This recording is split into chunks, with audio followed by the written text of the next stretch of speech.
Hello నమస్తే అందరికీ. ఇప్పుడే అందిన న్యూస్ ఏంటంటే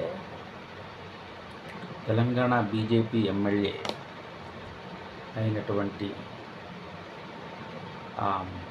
రాజాసింగ్ గారు తెలంగాణ బీజేపీకి అతను రాజీనామా చేశారని తెలిసింది. సో ఈ విధంగా నేను మీ అందరికీ తెలియజేయదలుచుకున్నాను. అతను కింద పార్టీ అధిష్టానం మీద, ఢిల్లీ హైకమాండ్ మీద, అమిత్ షా గారి మీద, ప్రాబబ్లీ మోడీ మీద కోపంగా ఉన్నారేమోనని నేను భావిస్తున్నాను. ఏంటంటే అతను ఊహించింది ఏంటంటే తెలంగాణ బీజేపీ అధ్యక్ష పదవి తనకి కట్టబెడతారేమోనని అతను భావించారు. కానీ జరగల.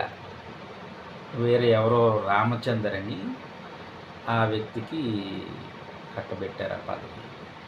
అది అతను నచ్చక అతను వైదొలిగినట్టుగా ప్రకటించారు కొద్దిసేపటి క్రితం. అతను పెద్దలు ఒక మాట సవినయంగా నేను ఒక మాట తెలియజేయాలనుకుంటున్నా. దేశ సేవ చేయాలంటే రాజాసింగ్ అన్న నమస్తే, నేను శ్రీకాకుళం ఆంధ్రప్రదేశ్ నుంచి మాట్లాడుతున్నాను.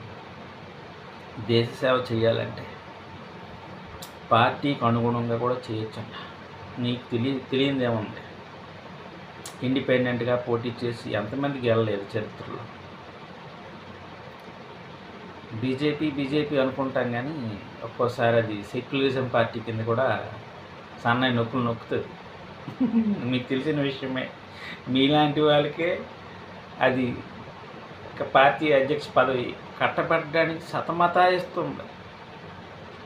అది తెల్లం అయిపోయింది. మీరు మంచి డిసిజన్ తీసుకున్నారు అనుకుంటున్నాను. ఎనీవే అన్న, మీకు ఆ పరమాత్మ ఎప్పుడు మీ సర్వశక్తిలో మీకు ఇచ్చి ఆయురారోగ్యాలు ఇవ్వాలని, మీరు మంచి పదవులను అలంకరించి ఈ దేశానికి ఇంకా సేవ చేయాలని కోరుకుంటున్నానన్న. మీ శ్రేయోభిలాషిగా శ్రీకాకుళం నుంచి నమస్తే.